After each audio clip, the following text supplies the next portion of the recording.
اگر آپ سرسبز و شاداب رہنا چاہتے ہیں، اگر آپ خوش رہنا چاہتے ہیں، اور اگر آپ شاد اور آباد رہنا چاہتے ہیں تو ٹھہر جائیے، حدیث پاک سنیے، اس کو محفوظ کیجیے۔ آپ صلی اللہ علیہ وسلم کی بشارت ہے اس شخص کے لیے جو حدیث پاک کو سنتا ہے، اسے محفوظ کرتا ہے اور آگے دوسروں تک پہنچاتا ہے کہ وہ شخص سرسبز و شاداب رہے۔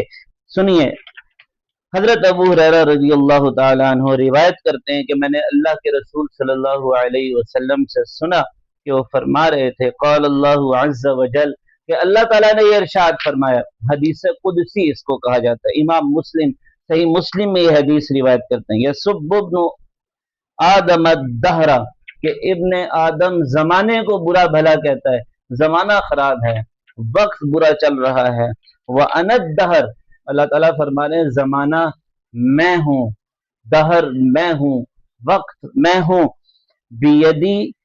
اللیل والنہار، میرے ہاتھ میں دن اور رات ہیں، لہٰذا زمانے کو گالی نہ دی جائے، زمانے کو برا نہ کہا جائے، وقت کو برا نہ کہا جائے۔ دوسری حدیث میں اللہ تعالیٰ فرماتے ہیں بندہ مجھے تکلیف دیتا ہے ایسی بات کر کے،